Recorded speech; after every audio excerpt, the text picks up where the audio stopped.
Bonjour, je parlais un petit peu de ma société. Ouais, ça s'appelle Usitab. On est créé il y a 4 ans. On a des bureaux à Gros Parc à Avignon, un bureau à Rennes et à Paris.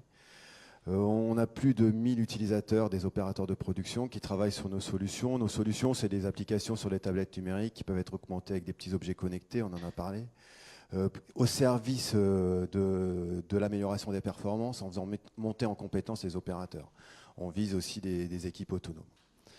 Voilà, donc on travaille avec beaucoup l'agroalimentaire, parce que moi je viens de l'agroalimentaire, mais on est en train de sortir dans d'autres types d'industries. On est aussi avec les centres de formation métiers d'industrie, les CFA, les pôles de formation, les lycées pro et les écoles d'ingénieurs qui actuellement développent des ateliers usine 4.0. Nous on s'inscrit là-dedans, dans cette transition, pour la formation de leurs élèves, mais surtout pour la formation continue, d'où la table ronde peut-être cet après-midi.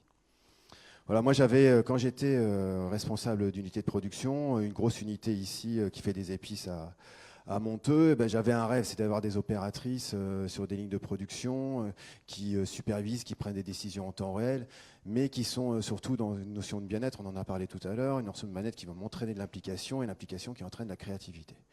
Mais la réalité, c'est celle-là, c'est que j'avais des vieilles machines non supervisées avec beaucoup de papier. Mes chefs d'équipe qui étaient dans leur bureau, qui ne bougeaient pas de leur bureau. Et la digitalisation, c'est-à-dire des logiciels, des ERP, on en a parlé, des logiciels de suivi, qui ne sortaient pas de ce bureau, de l'ordinateur du chef d'équipe. Je sortais du bureau, moi, du chef d'équipe, et j'avais que du papier. Mes opérateurs passaient leur temps à noter des choses avec une perte de sens. C'est la qualité qu'ils demandent. Et après, ça revenait à la fin de l'équipe, et c'était mon chef d'équipe qui saisissait tout ça. J'avais même pris un agent administratif qui, le matin, à 5 h du matin, venait tout compiler pour qu'avec mon équipe de production puisse prendre des décisions. Donc j'avais une perte de sens du métier, deux, un coût de la non-décision de 24 heures en étant bon. Donc l'idée, c'était vraiment de redonner de la décision en temps réel sur le terrain acquis aux opérateurs. Voilà, donc on est parti sur un constat, ce qui était celui-là, c'est-à-dire qu'il y a des logiciels. Alors, nous, on travaille avec des grands groupes, comme on travaille avec des petites sociétés, donc il y a soit des logiciels, soit il n'y en a pas du tout. Mais ce qui fait, c'est que on a quand même des logiciels et de manière déconnectée, on fait appel à des consultants, à des gens qui vont travailler pour l'amélioration des performances. L'idée étant d'utiliser le numérique. Actuellement, le numérique, c'est une tablette, donc cognitivement, c'est facile d'accès. C'est des objets connectés qu'on plug sur une machine, on a juste à les coller, et, mettre un petit fil et ça marche, au service de l'amélioration des performances. Voilà, c'est ça.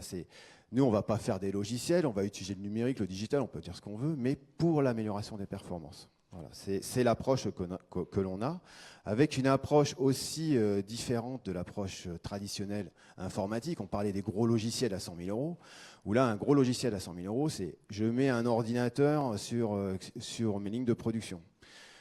Si je mets un ordinateur sur une ligne de production, un ordinateur, c'est un clavier avec un écran et une souris. Donc, et après, avec une arborescence pour aller chercher des dossiers. Donc, c'est assez compliqué à utiliser. Le fait de mettre un ordinateur sur une ligne de production, je suis obligé de tirer des câbles dans tous les sens. L'ordinateur, je vais lui mettre un logiciel, un gros logiciel. Je vais avoir 5 personnes de l'éditeur de logiciel qui vont venir dans ma société pendant 6 mois me prendre dans leurs ressources pour tordre mon organisation au logiciel. Et après, ils s'en vont et j'ai mon chef d'équipe, débrouillez-vous avec ça.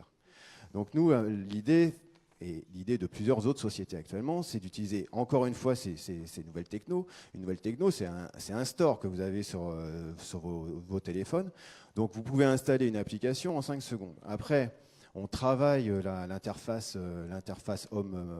l'interface logicielle pour que ça soit facile en termes de formation. On va former pendant une journée au logiciel. Mais on est centré sur l'amélioration et l'accompagnement sur l'utilisation de ces logiciels pour l'amélioration des performances et l'atteinte du retour sur investissement. D'accord ? Avec la montée en compétences des hommes et des femmes de terrain. Voilà, donc ce qu'on a nous actuellement, ce qu'on voit dans les TPE, dans les grands groupes, c'est fou, c'est qu'il n'y a que du papier.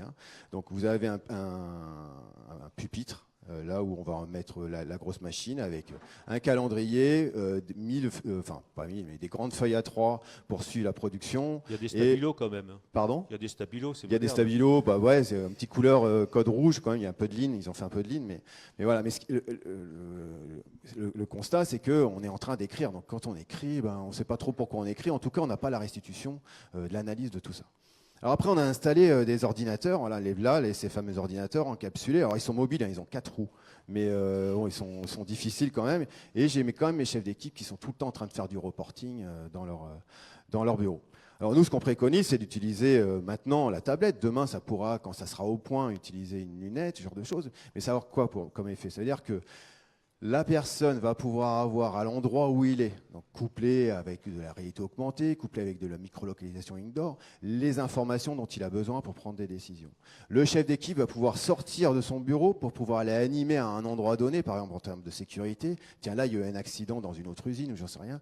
Il va pouvoir aller animer à 3 ou 4 personnes sur cette problématique-là. Et puis, toujours ce chef d'équipe va pouvoir venir de temps en temps prendre des décisions avec son équipe sur du factuel. Voilà, donc le choix de sa techno au service de l'amélioration des performances. Alors, nous, on a un parti pris, c'est-à-dire qu'on pense que pour améliorer une ligne de production, un atelier de fabrication, il faut 2 choses. Il faut créer des procédures, créer des standards, la bonne pratique. Alors, ce qui se passe souvent dans nos organisations qui sont un peu de manière pyramidale, c'est que c'est l'encadrement qui va faire les procédures, et les procédures vont être imprimées, vont être mises dans les classeurs, et on ne les ouvre pas. Et donc, comme on est dans l'agroalimentaire, on en a parlé tout à l'heure, on a beaucoup de variations, donc il faut quand même qu'on se serve de ces procédures sur le terrain. Mais ce n'est pas le cas. Elles sont enfermées avec des photos dans des classeurs. L'idée, c'est d'utiliser, encore une fois, ces outils numériques pour que ce soit les experts, donc les opérateurs ou les opératrices du terrain qui créent eux-mêmes ces standards. Donc je prends une photo, dessus je mets des petites balises avec un texte associé. Voilà, j'ai créé en 5 minutes un standard. Mais je vais laisser la possibilité aussi aux autres opérateurs, aux autres opératrices de challenger ce standard. Je prends une photo, j'annote sur la photo, j'appuie sur un bouton, je fais de la reconnaissance vocale et puis je parle sur le standard pour pouvoir le critiquer ou dire tiens, maintenant ça a changé, il n'est plus d'actualité. Donc là, on voit qu'on redonne du sens à son système documentaire, et ce que demandent les systèmes qualité d'ailleurs, hein, l'IFS, le BRC, et puis tout l'ISO. Hein, et on a un système documentaire qui vit.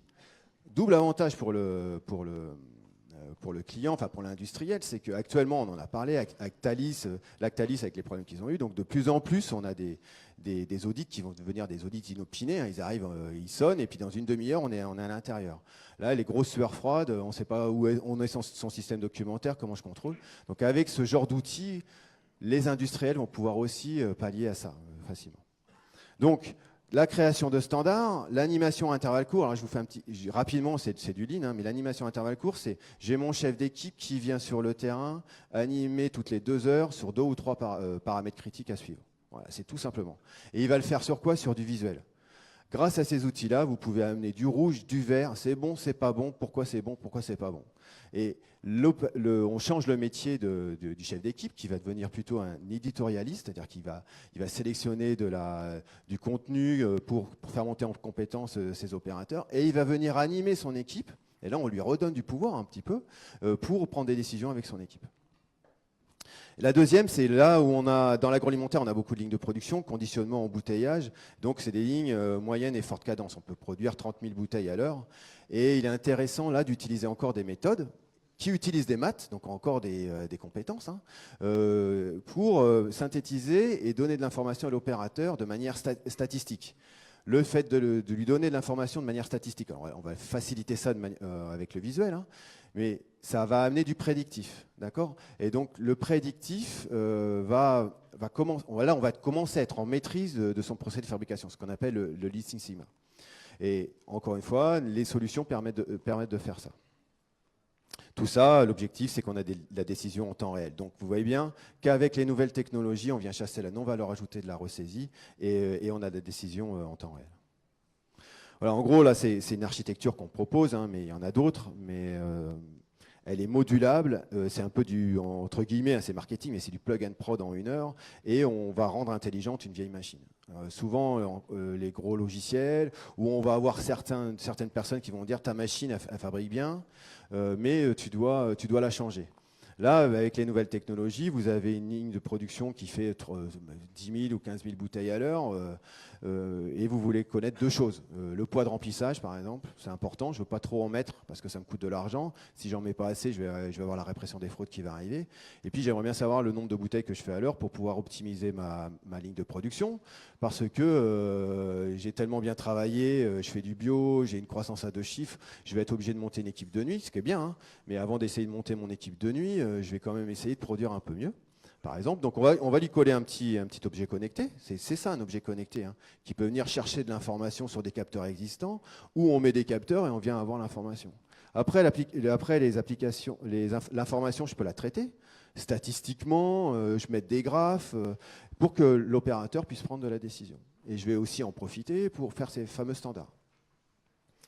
Alors là, je ne parle que de l'opérateur depuis tout à l'heure, le chef d'équipe qui revient, qui va sur le terrain, mais l'encadrement, donc là on est au niveau direction, responsable de prod, responsable d'amélioration continue, qualité, souvent dans les TPE, c'est la responsable qualité qui fait tout ça, mais elle va avoir à sa disposition des outils pour faire de l'analyse, donc là on commence un peu sur du big data, pour faire de l'analyse, mais aussi pour, ce qui est très important, communiquer de manière différenciée et de la meilleure façon possible de l'information sur des tableaux de bord dynamiques, des petites télés, ce qu'on veut dans l'entreprise.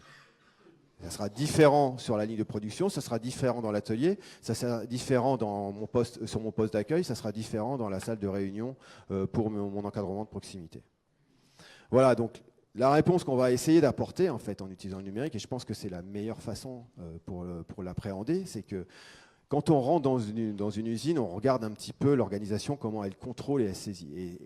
Et nous, ce qu'on s'aperçoit, hein, c'est qu'on a à peu près 25% du temps de nos clients, 25% du temps est passé à la ressaisie. Donc ils contrôlent et ils saisissent. Voilà. Donc ça, à mon avis, c'est la non-valeur ajoutée. Avec ces outils-là et avec un accompagnement, c'est là où c'est quand même très important. J'ai parlé des méthodes d'amélioration, d'utilisation du numérique, c'est très important. On va essayer de transformer cette organisation vers une organisation qui va commencer à analyser et qui va assurer au niveau de la qualité. C'est-à-dire par audit, je fais du prédictif. Tout ce qui va changer entre l'opérateur, le chef d'équipe ou mon responsable de production, c'est la maille de temps d'analyse.